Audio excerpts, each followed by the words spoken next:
Hello, you handsome humans. Welcome to step 5 up the tribe triangle, where we explore why your values dictate your destiny. Now, the ancient Greek philosopher Heraclitus said character is destiny. Now, how this equation works is our values literally drive our decision-making process, right? The root of decide is the same root as homicide, suicide, insecticide. In Latin, it means to cut or kill. So our values are the things that drive the deciding of our lives. What are our priorities that are top of the list at any given moment? Now, those decisions obviously dictate our actions. The collective actions that we take through a period of time determine our character. And here's where Heraclitus comes in. Well, that character, the collective set of actions we make, literally dictate our destiny. So we got to go way upstream as leaders, because, tribe leader, we are people whose decisions affect other people. Now, whether you are head of a family, or you're head of a work team, or head of a country, we need to make sure that our values are intentional, because none of them are free, and they have a tremendous downstream effect landing in our destiny. So in economics, there is a statement that I heard from a professor that says, people always make their best decisions. And boy, I went to war with this man about that concept, because people make shitty decisions all the time. But it's their best decision, based on the top operating value priority happening at that moment.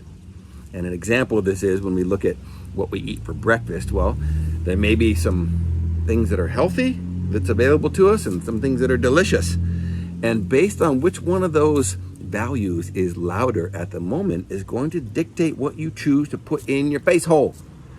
So if you happen to not be vigilant about holding your highest value of health, then we're going to let other base values rise to the top.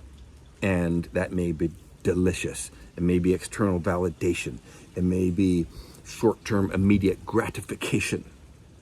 And so as leaders who are actually responsible and have a sense of honor-bound duty to make the decisions that drive our actions individually and obviously collectively next week, it's vitally important that we do some deep soul searching into what our core values actually are, and then we can start working on our implementation or relationship that we have with those core values.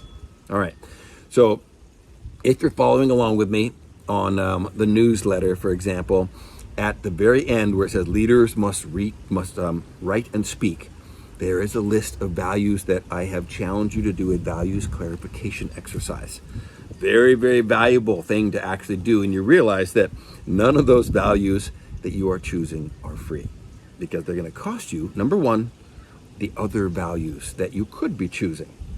So step number 1 in this is go through that big list, right? You can pull, even if you don't have that in front of you, you can grab a list off the internet anywhere, just Google values list, and choose your top 5.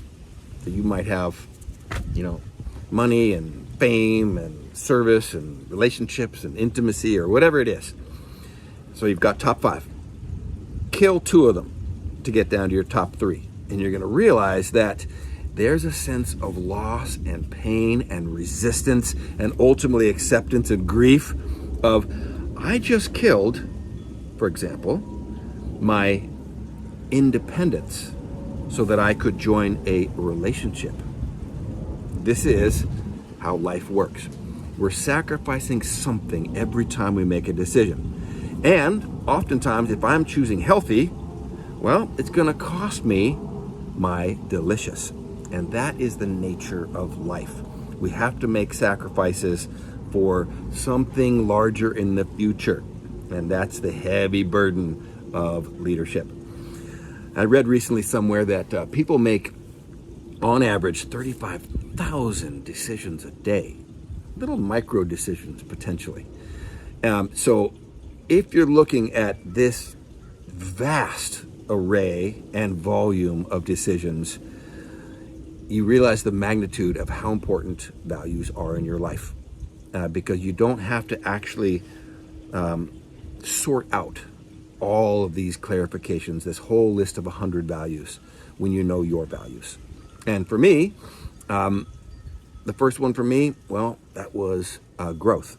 Like, that's number one. Self-actualization, growth, whatever you want to call that.